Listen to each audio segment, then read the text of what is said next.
Happy evening sir. ఈరోజు జరిగినటువంటి Zoom సెషన్‌లో చెన్నగోపి సార్ క్లాస్ మాత్రం అసలు మనము జీవితంలో ఏం సాధించాము, ఏం కోల్పోయాము, మనం ఇంతవరకు ఏం చేశాము, అసలు మనము అంటే ఇలా గడుస్తూ పోతుంది. రొటీన్ లైఫ్ అవుతుంది. కానీ మనం సంపాదించిందేంటి? అంటే మన వయస్సుకు తగ్గట్టుగా మనం సంపాదిస్తున్నామా? మనం ఏం సాధించాలనుకుంటున్నాము? మనం అంటే ఇప్పటిదాకా మనం ఒక దగ్గర పని చేస్తూ లేబర్‌గా ఉంటున్నామా? లేకపోతే ఓనర్‌గా ఉంటున్నామా?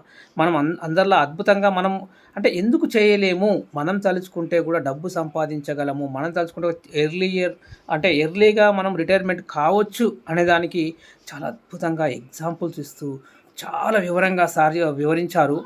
రోజు రోజుకి వయసు పెరుగుతుంది, ఆయుష్ తగ్గుతుంది అనే విషయం అసలు అంటే అందరికీ బర్త్‌డే చేసుకుంటున్నామంటే ఏదో బర్త్‌డే చేసుకుంటున్నాము అని మనం స్వీట్లు ఇస్తున్నాం గానీ, ఆ బర్త్‌డే చేసుకుంటున్నాం దేనికోసం? అసలు ఫస్ట్ మనం సాధించింది ఏంటి? లాస్ట్ ఇయర్‌కి, ఈ ఇయర్‌కి మనకేమైనా ఇంప్రూవ్‌మెంట్ ఉందా?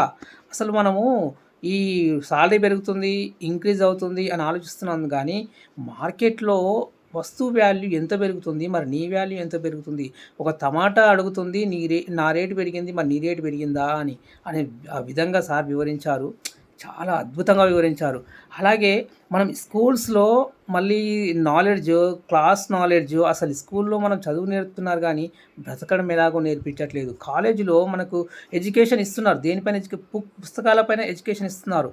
కానీ మనకు జీవితంలో ప్రాక్టికల్ ఎలా బ్రతకాలి, జీవితంలో డబ్బెలా సంపాదించాలి అనే ఎడ్యుకేషన్ మాత్రం మనకు ఎవ్వరివ్వట్లేదు. ఓన్లీ కోచ్‌లు ఇస్తారు. ఒక గురువుండాలి. ప్రతి వారికి గూడా ఒక జీవితంలో ఒక గురువుండాలి అనే విధంగా సార్ వివరంగా చాలా బాగా వివరించారు. అంతేకాకుండా నువ్వు ఎన్ని ఇయర్స్ ఇప్పుడు 30 ఇయర్స్‌లో, 40 ఇయర్స్‌లో, 50 ఇయర్స్‌లో, 60 ఇయర్స్‌లో నీ దగ్గర ఎంతెంత డబ్బుండాలి? ఏ ఇయర్ మారుతా ఉంటే నీ దగ్గర ఎంతెంత డబ్బుండాలి? అలా ఉంటే నువ్వు సక్సెస్ అవుతున్నట్టు.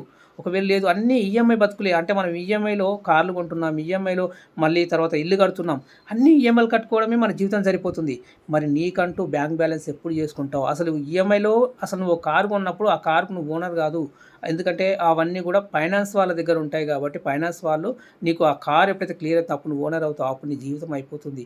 అంటే జీవితాంతం కూడా నువ్వు ఈఎంఐలు కట్టుకుంటూ ఇవి కట్టుకుంటూనే పోతుంటావా అనే దాని గురించి అసలు లైఫ్ అంటే ఇది కాదు. లైఫ్ అంటే ఇంకా చాలా ఉంది అనే దాని గురించి సార్ చాలా బాగా వివరించారు.